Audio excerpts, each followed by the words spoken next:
Bienvenidos amigos oyentes de Radio Face Ecuador, les saluda a su amigo Jorge Bonilla en este espacio de Face Express. El día de hoy con lo mejor de la información y lo prometido es deuda. Al parecer el video les ha gustado mucho la última intervención en la cual el señor Boscán le deja callado al señor Vera por querer a toda costa defender al banquero. Les dejé un pequeño video short para que vieran un abreboca y veo que han respondido muy bien, por eso les preparamos este reportaje en el cual el señor Vera desesperadamente intenta tratar de poder defender a Lazo, hablando de suspicacias, de cosas cortadas. Sin embargo, lo que no puede hacer es desmentir este gran informe que deja muy mal parado al señor Lazo frente a los nexos que existen muy claramente con bandas delincuenciales y más de 11 instituciones que están arraigadas con la mafia. Esto es algo muy serio y el señor Boscán se va a saber, dejándolo en muchas ocasiones callado y también dejando claro una cosa: aquí hay que combatir a lo que son ese tipo de delincuencia, más no a los medios como quiere hacer el señor Lazo. Por favor, regálanos tu like, comparte este video, sigan en todas las redes y suscríbete al canal de YouTube. Aquí pasamos a ver este reportaje, es un poco extenso y ahora resolvido para ti, pero igual te pido que te quedes hasta el final. Veamos. Creo que el presidente se encuentra en un momento de desesperación y yo entiendo que, bueno, la gente desesperada es capaz de hacer cosas indebidas. No es debido utilizar el dinero de los ecuatorianos para bronquearte como periodista, por muy importante que creas que es, que no lo soy, ni como un medio, que no lo somos. Creo que el presidente en este momento debería de preocuparse de cómo sostenerse en el poder. Es evidente que estamos ante un presidente al que muchos ya le ponen fecha de caducidad. Es evidente que hay políticos que están utilizando la información y la investigación para llevar y conducir el país hacia un proceso de desestabilización. Creo que el presidente tiene preocupaciones reales y la preocupación real no puede ser que te estén publicando información. La publicación real es cómo te sostienes. Y te sostienes o con una base de apoyo popular que no tiene, o con gestión realizada que no tiene, o con acuerdos políticos que no tiene. Allí deberían de estar sus preocupaciones. Eso es lo indebido del presidente. Sí. Y lo indebido tuyo. Citar hechos ciertos y extender aquello a hipótesis o conclusiones improbables. Por ejemplo, decir: ¿quiere usted buscar narcotraficantes? Ve en su gabinete. ¿Dónde hay un narcopolítico en su gabinete? ¿Dijiste o no dijiste eso? Muy cerquita del presidente de la República. Específicamente en la cúpula de la Policía Nacional y de las Fuerzas Armadas hay gente contaminada. Lo empezó diciendo el embajador de los Estados Unidos. Se le reclamó al embajador de los Estados Unidos de la sociedad civil que presentara los nombres. El gobierno nunca lo hizo. Pero dijiste en su gabinete. Estaba hablando de la policía y las Fuerzas Armadas. Déjeme un segundo. Ya voy por allá. El embajador de los Estados Unidos empezó hablando en este país de narcogenerales y le exigimos, por favor, de los nombres. El gobierno no lo hizo. Le entregaron extraoficialmente los nombres. No hicieron. No ascendió al señalado, y ahora sabemos por qué, Víctor Arauz, por haber aceptado gestiones de Cherres para un ascenso. ¿Sabes por qué no lo ascendió? Porque fueron representaciones extranjeras a imponerse y a decir: usted no puede ascender a este general. Porque la general Tanya Varela se paró y dijo: usted no puede ascender o yo me voy. En efecto, la general Varela le presentó un informe de asuntos reservados diciendo: ahí esto, señor presidente, no lo puede ascender. El señor estaba iluminado y decía: yo tengo un criterio formado. No, está convencidísimo. Pero entonces procedió correctamente. Ahora, si estaba convencidísimo y era el jefe de Estado, podía haber hecho lo contrario, decir: va porque va y se acabó, yo no creo en esos informes. No lo hizo. ¿Por qué lo implican en, ¿cómo se llama?, proteger, promocionar a un individuo como ese? ¿Por qué lo implica la policía? No, ¿por qué lo implicas tú? Dijiste en su gabinete hay narcopolíticos. Vean nomás allí. No me has mencionado un narcopolítico en su gabinete. Diego Ordóñez no tiene conversaciones con el crimen organizado. ¿Eso lo convierte en narcopolítico a Diego Ordóñez? ¿Y en qué lo convierte? Tú no has conversado con el crimen organizado. Yo no he conversado con el crimen organizado. Yo no tengo que combatir el crimen organizado. Son fuentes de información. Fuente de información. Para el periodismo sí. Y para el ministro de la Seguridad. Yo no puedo hablar por él, pero es una actividad, no diría tampoco que común, pero a veces inevitable para alguien que está en seguridad.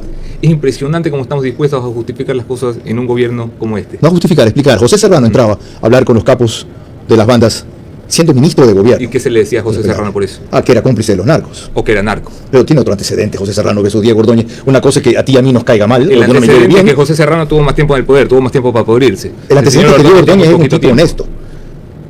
Ese es el antecedente. ¿Diego Ordóñez ha declarado la offshore que tiene? No, no la ha declarado. ¿Qué dijo cuando le preguntamos por la offshore que tiene? Que tiene mala memoria, que no se acuerda. ¿Y tiene Diego Ordóñez en efecto una offshore? Eso no lo sé yo. Si yo te pregunto a ti, ¿tú tienes una compañía? Tú me dices sí o no. No dices no me acuerdo. Eso debería haberlo declarado antes de su nombramiento. Pero por supuesto, por eso lo están denunciando por perjurio y por eso la Contraloría le acaba de abrir hoy una auditoría para examinar una empresa offshore registrada en Panamá. ¿Tienes tú ese dato? Sí, por supuesto que sí. Ya, podemos citar de paso cuál es. Aunque ese no era el tema, ya que hacemos una alusión, no la dejemos al margen. SARC Latin American Corporation. De hecho, yo fui a la supuesta oficina en Panamá a hacer unas tomas y una visita. Evidentemente es una empresa de papel. Y se encuentra Diego Hernández Ordóñez Guerrero como director y subsecretario de la misma. ¿No se deshizo de ella antes de aceptar un nombramiento de cargo? No se acuerda.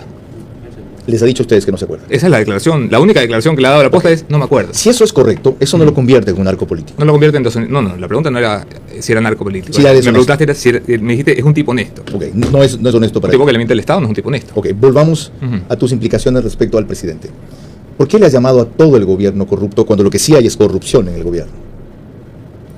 Porque la corrupción se ha extendido y se ha generalizado. Porque este ya no es un gobierno de un caso particular. ¿Generalizado? Sí, pero por supuesto que sí. ¿Eso significa en la mayoría o en todos, Anderson? En la mayoría. En la mayoría de sus altos cargos. ¿Puedes- De las empresas ¿Puedes públicas. citar otros ejemplos?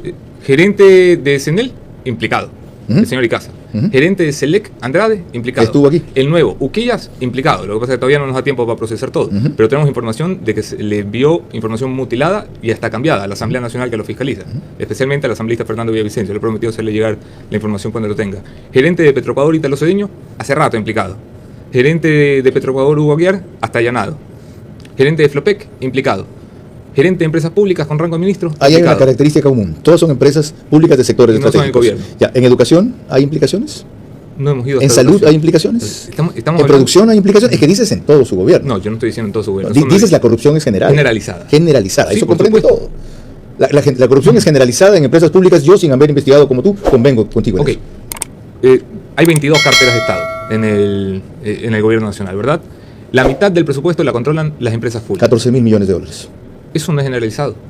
Que Eso la es- mitad de la chequera del Estado Pero la no manejen todo el implicados manejo en de corrupción. 14.000 millones Es que yo está no estoy hablando- sujeto a corrupción. Yo no hablo en términos absolutos. Me he corregido porque me ha corregido desde el día 1 ese tipo de cosas. Y cada día lo trato de hacer menos. Trato de ser más puntual y menos general. Ok, sí admites entonces que, y qué buena la precisión, que en función de la pasión, de la indignación, de la verdad, de lo que sea, de los hechos que domines, Sí. estás haciendo demasiado extensivo a veces el lenguaje y totalizando lo que es parcial o generalizando lo que no es total. Sí, una costumbre y una deformación profesional, seguramente, Ok, sí. yo también cometo a veces el mismo error, por si acaso. Pero aquello es falta de rigurosidad. Una cosa es opinar así y otra cosa, con el peso que tenemos o tienes tú, en este caso, expresarse así. Más adelante, María Clara, al final, ya verás, te va a hacer notar algún otro punto sumamente grave sobre esto. ¿No te has sobredimensionado ¿Qué, a mí? tú? Yo a mí, no. ¿No te has tú sobredimensionado? ¿No estás sobrado? Yo sobrado. Sí. No, hombre, yo lo que hago todos los días es dar gracias a Dios por tener la oportunidad de hacer lo que hago. Ok. Rescatado. No estamos hablando de un expediente falso. No es inventado. Fue archivado. Y según la policía y el juez, después de cierto tiempo, sus indicios no eran suficientes como para proseguir la investigación. Pero hubo un policía que lo pidió. ¿Quién le pidió a la vez al policía que lo haga? Y si fue la comandante general, ¿por qué la comandante general consideró que eso debía ser archivado? Porque ahí habían implicaciones que podían llegar al cuñado del presidente. Bueno, esas son las respuestas que el Ejecutivo debe dar, completas y no parciales, cuando ataque una difusión como esta. Ahora, en tu caso, como dice el jefe de Estado, cuando difundes eso, ¿por qué no aclaras? No solo que este es un informe reservado, sino que este es un informe archivado, que este informe lo consideraron 3 autoridades sin indicios suficientes. Porque el informe estuvo perdido hasta que la fiscal general pegó una carajada y el informe apareció en fiscalía. No estuvo perdido, entonces, estuvo confundido. Sí, Perdido está el estuvo informe de Gabela. traspapeladito estuvo. Ok, esa es la palabra. El de Gabela también estuvo traspapeladito, eso es lo que más tiempo, ¿no? Pero ese está perdido, ese no se encuentra. Las instituciones... Ese en lo este país- desaparecieron. No, disculpe, se encontró. ¿El informe de Gabela? Pero por su- o ¿No? sea, el ¿El informe del perito de Brasil? No, ese no. Ok. Pero el que trató la comisión... Ocote. Y también estuvo traspapelado algunos añitos. Ujú. Porque sucede que en el Ecuador las cosas, se nos cambiaron de lugar. Adelso, ¿por qué no aclaraste Son 10 eso cuerpos. cuando difundiste tu informe? Porque en ese momento la información que teníamos era que el Estado no tenía conocimiento de dónde había los 10 cuerpos que estábamos buscando. Los 10 cuerpos han aparecido. Han aparecido ahora y el presidente asegura como que se tratara de una justicia independiente en la misma cadena en la que dice que los jueces son todos unos corruptos. Dice, esto estaba declarado en reserva judicial. ¿Quién lo declaró en reserva judicial? Un juez. ¿Qué juez? Un juez suplente. ¿Quién puso el juez suplente? El Consejo de la Judicatura. En el que, ¿quién tiene la mayoría? El presidente de la República. Más dice que no lo usó para esto. Hay otra cosa. En la grabación que ustedes difundieron, de la conversación ¿Cuál de de Cherres, para la del ministro Manzano, buena pedida y precisión, Ujú. en donde Cherres se agencia para pedir el currículum a Manzano, no aclaran la fecha en que tuvo lugar, que No, fue, sí la aclaramos, yo cité progresivo y fecha. no distinguen que fue hace más de un año de ser nombrado. Entonces, la inferencia parece lógica. Cherres pidió un currículum, se lo pasó a Danilo Carrera, ergo resulta nombrado, He leído, Danilo Carrera lo puso. He leído el comunicado del señor Manzano. el señor Manzano tiene un montón de palabras en ese comunicado, pero no tiene las palabras más importantes, que es por qué falseó la verdad. El señor dio una entrevista en Sonorama donde en menos de un minuto pasó de él no lo conozco a él lo conozco socialmente. Dijo que Cherres lo había llamado y se le había presentado. Yo aquí no estoy para hacer historias de telenovela, pero está muy rarito. O sea, yo te llamo y te digo, hola Carlos Vera, mucho gusto, me llamo Anderson Boscán, pásame tu currículum, te quiero para ministro. Está raro de creer. Él refirió eso más por escrito. Hay algo más. Dijo que su nombramiento se origina en una llamada de Iván Correa, dos semanas después de que se encuentra con el presidente en un cónclave agrícola, se produce este vacío y es Iván Correa el quien lo llama, no es por la recomendación de Cherres o de Danilo Carrera si la hizo.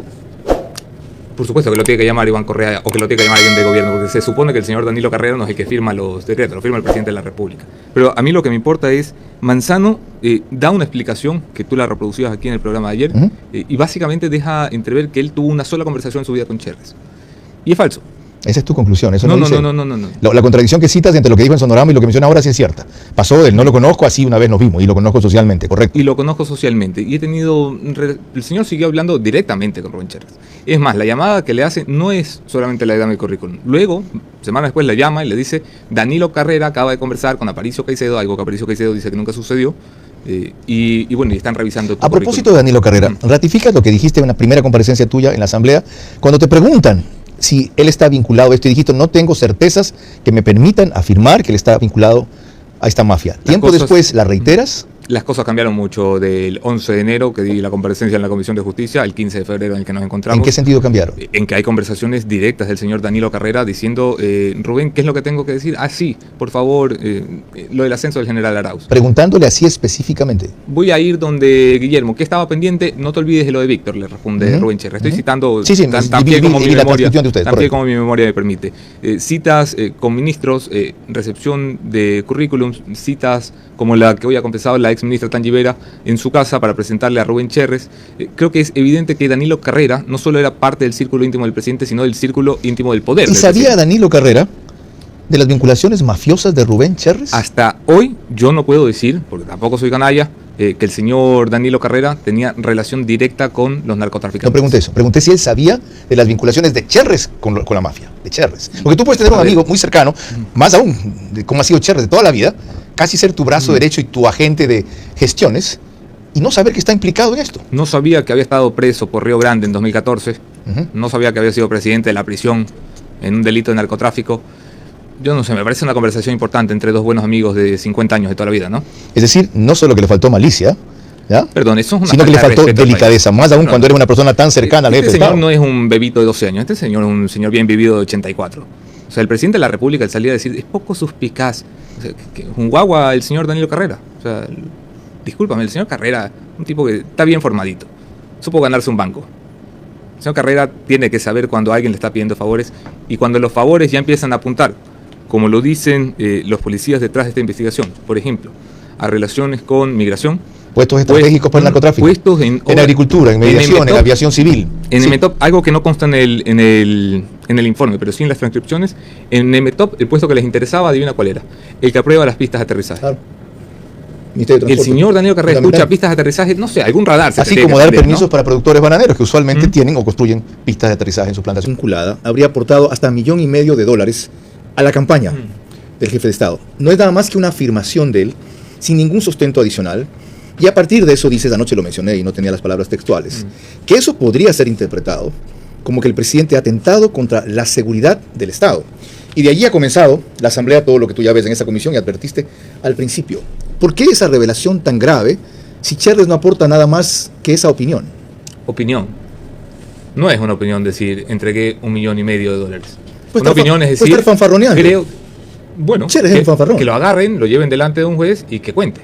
Y luego verán si tiene las pruebas. Pero si un señor dice, aporté $1,500,000 con mis socios, que son los de la mafia albanesa, que trafican drogas, para la campaña del presidente de la República, Guillermo Lasso, yo no sé si me he vuelto loco, pero me parece que hay algo que investigar. ¿Quién lo tiene que investigar? Las instituciones. ¿Tú crees en todo lo que dice Cherres?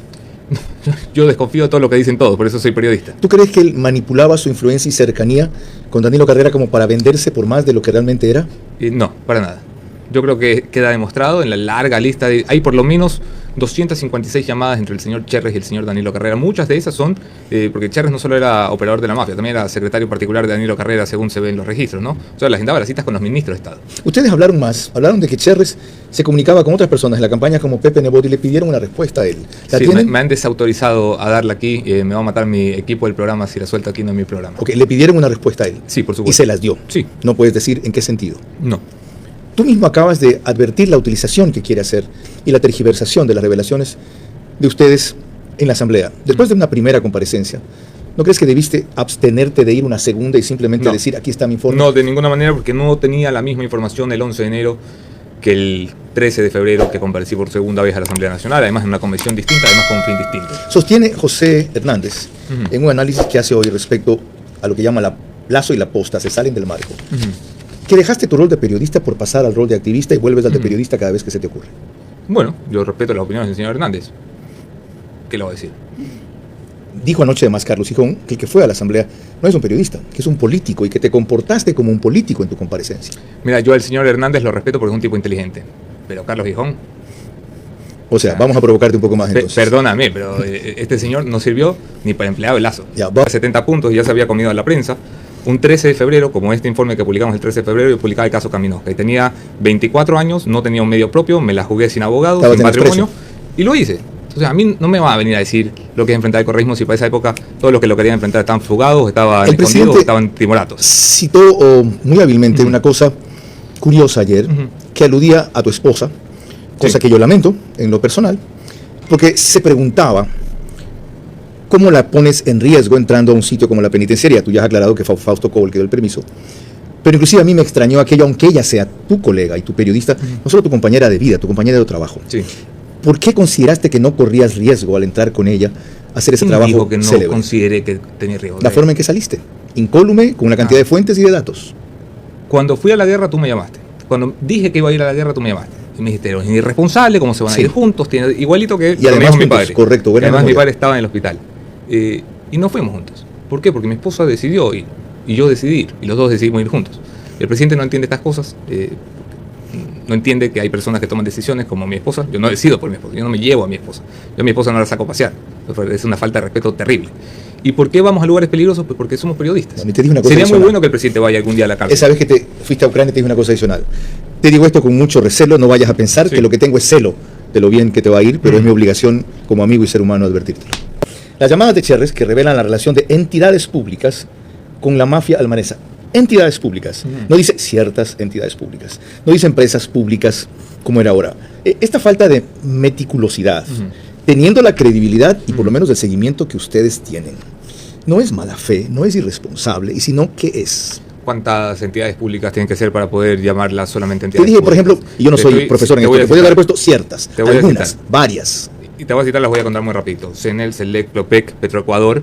Son muchas. Eh, Has mencionado empresas 11. públicas, Has mencionado 11, pero entidades pero públicas son migración, todas, Anderson. Agricultura, MTOP, policía. 11. Yo te conté 11. Bueno. ¿Cuántas Ya. tienen que ser? Cuando pasemos las 20 las O sea, podemos decir aceptas entidades que públicas. pudo haber ido ahí una no, palabra no, que le dé otra connotación. Es que me parece increíble que mientras estamos hablando de cómo el narcotráfico penetra el gobierno nacional, nos paremos a ver si el detalle y la forma es que, si el colorcito, si el ciertas, estamos hablando de narcotráfico en el gobierno nacional. Ok, vamos a la segunda. ¿Te reuniste como denunció o reveló Fernando Villavicencio con Javier Jordán en Miami? No lo reveló el señor Villavicencio, lo dije yo en la Asamblea Nacional. ¿Te has visto con José Serrano en Miami? No me he visto con José Serrano en Miami, me he visto con José Serrano en Ecuador. La primera vez cuando me quería meter preso y la segunda vez cuando fui a entrevistarlo. ¿Mejor con Correa? No, ¿quién puede decir eso? Te pregunto, ¿estábamos mejor con Correa? Es que me parece un falso dilema. Yo no juego al estábamos mejor, yo juego a cómo podemos estar mejor. Tú hablaste hoy día de que el presidente debe empezar a ponerse a trabajar. Sí, ojalá algún día. Eso no significa que no está trabajando, sino en las áreas que tú reclamas que sean urgentes. ¿Cuáles son? Todas. Prioritariamente, por supuesto, la seguridad. Ahora bien, con la cantaleta de que el presidente arriesga su vida, decía el ministro Cucalón. Pero arriesga su vida. Ese señor no anda sin guardaespaldas los últimos 30 años. Que salga un día a caminar por la 9 de octubre sin guardaespaldas. ¿No sabes lo que significa llegar a precisar nombres concretos de capos rompiendo una regla que ningún jefe de Estado quiere romper. Ay, el señor, porque se atreve a nombrar a alias Junior, le vamos a andar con decoración. Yo lo hice hace 2 años y no soy presidente de la República. ¿Eres Y de testigo? guardaespaldas está mi mujer. Pero lo más importante, yo ya sé dónde va, Sí. pero permíteme. De alias Junior, que ahora habla tanto el presidente, ¿por qué no habla de los 299 documentos que dio para la liberación de alias Junior? Porque después de que se ¿Los dio él? ¿Los dio el SNAI? Los dio el gobierno. Y el señor ¿Con ministro... conocimiento de él? No sé si con conocimiento. Hablan no de del buena presidente. conducta, de un tipo arrepentido que Sí, contribuye por en los supuesto. No, el ejercicios señor espirituales. orina agua bendita. ¿Ok? El señor Junior se cambió y orina agua bendita. ¿Eso quién lo dice? El gobierno de Guillermo Lazo.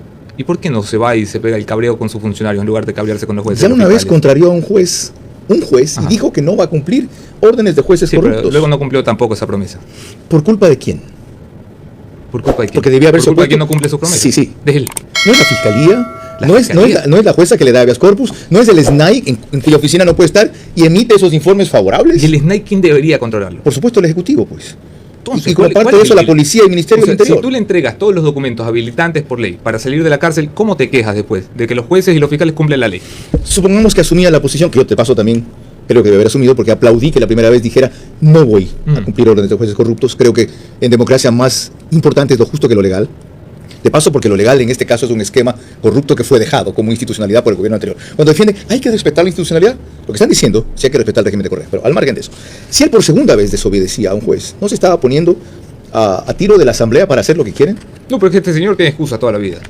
O sea, cuando salía Jorge Glass, porque él pactaba, porque mandó a Francisco Jiménez a sentarse con Fausto Jarrín y a pactar la salida de Jorge Glass, el muy anticorreísta, el muy narcopolítico, bien que se sentaba a pactar, no solamente antes de ser gobierno, sino cuando ya lo fueron. Dijo, uy, yo no puedo hacer nada, es que Jorge Glass le acaba de dar la libertad a un juez. Y luego lo volvió a aprender y lo volvieron a guardar. Sí, porque el señor cambia de opinión según el azúcar. Junior salió y lo volvieron a aprender. Sí, lo volvieron a y lo guardar. volvieron a soltar. ¿No te demuestra eso que el tipo está luchando solo en el Estado contra todas estas fuerzas mafiosas y que no tiene acompañamiento No, de lo que me nadie? demuestra es que el señor no estuvo preparado, que se pasó 12 años dándole la vuelta al Ecuador haciendo turismo. ¿Crees tú que su renuncia es la mejor salida? La renuncia del presidente de la República. No sé si es la mejor salida. ¿Cuál Pero es la soy mejor sincero. salida? Lo he pensado mucho, no lo tengo claro. Por eso no me dedico a la política, sino al periodismo. Con el éxito, Ujú. que es lo más difícil de administrar. Indudablemente, como periodista y como medio están teniendo éxito, medido como repercusión e impacto, nada más. ¿Cómo vas a hacer para administrarlo bien? Hombre, yo hago exactamente lo mismo que me han enseñado a hacer. Es ir a trabajar todos los días. Mira, en periodismo, mi mentor, que fue un señor extranjero, Ricardo Arques, me dijo un día... En Expreso. Me dijo un día, mira, en periodismo es como el fútbol, eres tan bueno como el último partido. Pasará este tema y listo, y serás tan bueno como el siguiente. Lo que hiciste ya no cuenta nada.